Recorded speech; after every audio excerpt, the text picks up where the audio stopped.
Welcome to social post. నేను Nihal. Technical analysis లో support and resistance అంటే ఏంటి, దీని గురించి మాట్లాడడానికి లలితేంద్రనాథ్ గారు ఉన్నారు, స్టాక్ మార్కెట్ ట్రేడర్. ఒకసారి సార్తో మనం మాట్లాడదాం.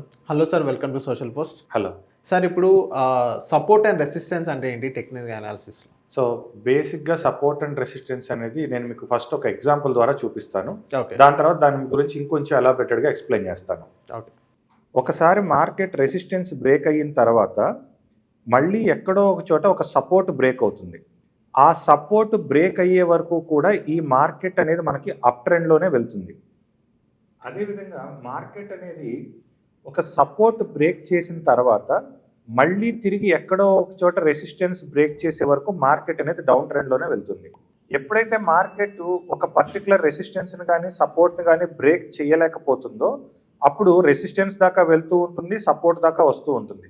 అప్ ట్రెండ్లో ఉన్న మార్కెట్ రెసిస్టెన్స్ బ్రేక్ చేసిన దగ్గర నుంచి సపోర్ట్ బ్రేక్ అయ్యే వరకు ఈ ట్రెండ్ అనేది కొనసాగుతూనే ఉంటుంది. డౌన్ ట్రెండ్లో ఉన్న మార్కెట్ సపోర్ట్ బ్రేక్ చేసిన తర్వాత మళ్ళీ రెసిస్టెన్స్ బ్రేక్ చేసే వరకు ఈ ట్రెండ్ అనేది ఇలా కొనసాగుతూనే ఉంటుంది. ఎప్పుడైతే మనకి రెసిస్టెన్స్ బ్రేక్ అవ్వట్లేదు, సపోర్ట్ బ్రేక్ అవ్వట్లేదు, ఇలా ఎప్పుడైతే రెసిస్టెన్స్ సపోర్ట్ రెండు బ్రేక్ అవ్వకుండా ఉంటుందో అది మనం రేంజ్ బౌండ్ మార్కెట్గా పరిగణలోకి తీసుకోవాలి. సార్, ఇప్పుడు మాకు ఒక ఎగ్జాంపుల్ చూపించారో, సో దాన్ని మేము ప్రాక్టికల్గా ఎలా తీసుకోవాలి? ఏదైతే మీరు ఇప్పుడు ఎగ్జాంపుల్ చెప్పారో పేపర్ మీద, ఇప్పుడు మేము ప్రాక్టికల్గా ఎలా ప్రాక్టీస్ చేసుకోవాలి? సో ప్రాక్టికల్గా మీరు ప్రాక్టీస్ చేసుకోవాలి అంటే సపోర్ట్ అనేది ఎలా ఐడెంటిఫై చేస్తారు, రెసిస్టెన్స్ అనేది ఎలా ఐడెంటిఫై చేస్తారు అనే దానికి మీకు యూట్యూబ్లో చాలా వీడియోస్ ఉన్నాయి. సో ఒక ప్రైస్ అనేది ఒక లెవెల్ని ఎన్నిసార్లు టెస్ట్ చేసింది, ఫర్ ఎగ్జాంపుల్ ఎన్నిసార్లు 100 రూపీస్ దగ్గర నుంచి మార్కెట్ రివర్స్ అయ్యింది అనేది చెక్ చేసుకున్నారనుకోండి. ఒక 3 టైమ్స్ రివర్స్ అయింది అనుకోండి, ఓకే, దాన్ని ఒక రెసిస్టెన్స్ అనుకుంటారు. అలానే ఒక 3 టైమ్స్ 90 రూపీస్ దగ్గర టచ్ అయ్యి రైజ్ అవుతుంది అనుకోండి, దాన్ని సపోర్ట్ అనుకుంటారు. ఇలా ఎవరి వ్యూ వాళ్ళకు ఉంటుంది. సో ఇక్కడ నేను ఒకళ్ళ వ్యూ కరెక్ట్ ఒకళ్ళ వ్యూ రాంగ్ అనేది చెప్పడం కాదు, ఎవరి వ్యూ వాళ్ళకు ఉంటుంది. బట్ నా పర్సనల్గా నాకు కావాల్సింది ఏంటంటే, ఇప్పుడు మీ వ్యూ కరెక్టా నా వ్యూ కరెక్టా నాకు అక్కర్లేదు, నాకు మార్కెట్ వ్యూ కావాలి. ఓకేనా? సో స్టాక్ మార్కెట్లో లెవెల్స్ అనేది ఎలా ఫాలో అవుతుంది అంటే ఫిబొనాకీ గోల్డెన్ రేషియో ద్వారా మాత్రమే ఫాలో అవుతుంది.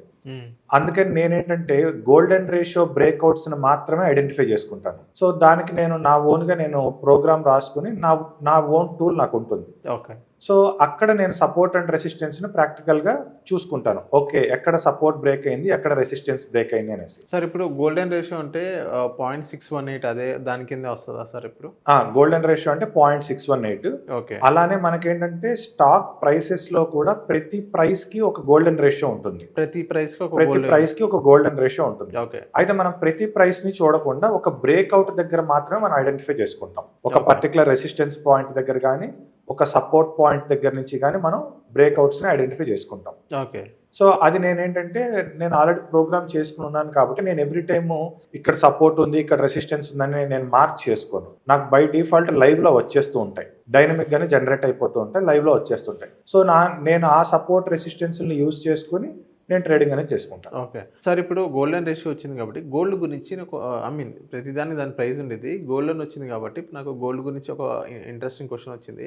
సో ఇప్పుడు గోల్డ్ అనేది దగ్గర 1 ఇప్పుడు 220 సంథింగ్ ఉంది. సో అది గ్రాడ్యువల్గా 150 దాకా వెళ్ళిద్ది, అండ్ నెక్స్ట్ ఇప్పుడు ఈ మంత్లోనే కొంచెం పెరిగే అవకాశాలు ఉంది అని అంటున్నారు. నిజమేనా సార్ ఇది? అంటే నాకు మీరు రూపీస్లో చెప్తున్నారు, బట్ నాకు గోల్డ్ అనేది ఏంటంటే డాలర్స్లో అవగాహన ఉంది. ఓకే. సో ఈ గోల్డ్ అనేది జనవరి 2024లో ఒక బ్రేక్అవుట్ ఇచ్చింది ఆల్రెడీ. జనవరి 2024లో ఆల్రెడీ ఒక బ్రేక్అవుట్ ఇచ్చింది. అప్పటి నుంచి గోల్డ్ కంప్లీట్ రైజింగ్ లోనే ఉంది. ఒక్కసారి కూడా కింద పడలేదు అప్పటి నుంచి. అంటే కింద పడటం అంటే ఎప్పుడన్నా ఒక $50 $100 కిందకు వచ్చింది అనుకోండి, దాన్ని మనం పడిపోవటం అనకూడదు. ఓకే. రీసెంట్గా ఏమైందంటే ఒక 2 months back exactly after Trump winnowing gold prices కొంచెం కిందకు వచ్చాయి. అయిపోయింది, ఇంకేమైనా గోల్డ్ మొత్తం పడిపోతుంది అన్నారు. కానీ అలా పడదు. ఒక రెసిస్టెన్స్ బ్రేక్ అయిన తర్వాత మళ్ళీ సపోర్ట్ బ్రేక్ అయ్యే వరకు కూడా గోల్డ్ రైజింగ్ లోనే ఉంటుంది. సో నా పర్సనల్ టెక్నికల్ అనాలిసిస్ లో ఏంటంటే 2024 జనవరిలో గోల్డ్ బ్రేక్అవుట్ లో ఉంది. అక్కడ బ్రేక్అవుట్ నుంచి ఇంతవరకు అది ఎప్పుడు సపోర్ట్ ని టచ్ చేయలేదు. నా దగ్గర ఉన్న లెవెల్స్ లో ఇంతవరకు సపోర్ట్ ని టచ్ చేయలేదు. ప్రెసెంట్ అది పీక్ $3,600 దగ్గర ట్రేడ్ అవుతుంది. $3,900 దగ్గర ట్రేడ్ అవుతుంది. ప్రెసెంట్ గోల్డ్ అనేది $3,900 దగ్గర ట్రేడ్ అవుతుంది. ఓకే. ఇన్ కేస్ ఇప్పుడు మళ్ళీ మీరు పడిపోతుంది అన్నా సరే, అది మహా అంటే $3,900 నుంచి $3,600 వరకు కన్సాలిడేట్ అవుతుంది. అదేం పడిపోదు. సో గోల్డ్ పడాలి అంటే మళ్ళీ టెక్నికల్గా ఒక సపోర్ట్ బ్రేక్ చేస్తే తప్ప గోల్డ్ ఇప్పట్లో పడదు. ఓకే. సార్ ఇప్పుడు గోల్డ్ ఇప్పట్లో పడదు అని మీరంటారు. కానీ గతంలో గనక మనం చూసుకున్నట్టే గోల్డ్ అనేది గట్టిగా 2 సార్లు పడినాయి. అది మనం గూడా చూసాం. అదే సిట్యుయేషన్ ఇప్పుడు ఎంతైతే రైజ్ అయిందో సేమ్ మళ్ళీ అదే సిట్యుయేషన్ పడే అవకాశాలు గూడా ఉన్నాయి. ఈవెన్ గోల్డ్ పైన గూడా అయితే సిల్వర్ కన్జంప్షన్ అది ఎక్కువైంది అక్కడ ఇండస్ట్రీ ఏరియాస్‌లో. కానీ గోల్డ్ అనేది అంత లేదు. ఒక అసెట్స్ కిందనే చూస్తున్నారు గోల్డ్ అనేది. ఇప్పుడు అసెట్స్ అనేది పెరగొచ్చు, తగ్గొచ్చు. ఈవెన్ ఒకేసారి డమాల్ ఐ మీన్ ఒకేసారి పడిపోవచ్చు కూడా అలా గూడా ఉందా ఛాన్స్? గోల్డ్ అనేది ఒక మెటల్, చాలా ప్రీషియస్ మెటల్ కాబట్టి గోల్డ్ అంత అమాంతంగా అయితే ఇప్పుడు ఎంతైతే పెరిగిందో అంత పడదు. ఎంత క్రైసిస్ వచ్చినా గోల్డ్ అలా పడదు. సో గోల్డ్ అనేది ఏంటంటే నాకు టెక్నికల్ అనాలిసిస్‌లో నేను చూసిన బ్రేక్అవుట్ నియర్లీ $1,700 దగ్గర నేను బ్రేక్అవుట్ చూశాను. అది $1,700 నుంచి ఇప్పుడు $3,900 దగ్గర ట్రేడ్ అవుతుంది. ఈ $1,700 to $3,900 మధ్యలో ఈ ఓవరాల్ డిస్టెన్స్లో ఒక 50% వరకు ఒకవేళ గోల్డ్ కనుక రివర్స్ అయితే ఒక 50% పడుతుంది. ఇప్పటివరకు ఎంతైతే రైజ్ అయిందో ఆ రైజ్ అయిన దాంట్లో నుంచి ఖచ్చితంగా 50% పడుతుంది.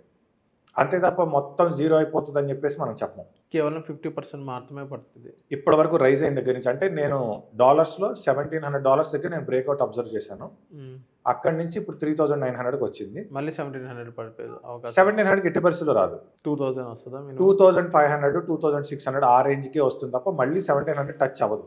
ఓకే. 1,700 టచ్ అవ్వాలి అంటే కరోనా లాంటి క్రైసిస్ ఏదన్నా వచ్చి అన్ని పడిపోతే తప్ప మళ్ళీ 1,700కి గోల్డ్ రాదు.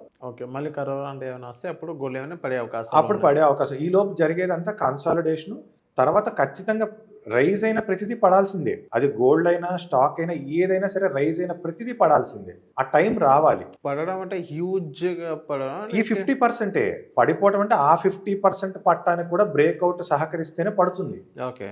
లేదంటే ఇప్పుడు 3,900 నుంచి ఒకేసారి 2,500కి రాదు. 3,900 నుంచి 3,600, 600 నుంచి 200, మళ్ళీ 200లో సపోర్ట్ తీసుకుని మళ్ళీ పెరిగింది అనుకోండి, ఈసారి 4,500కి వెళ్ళిపోతుంది.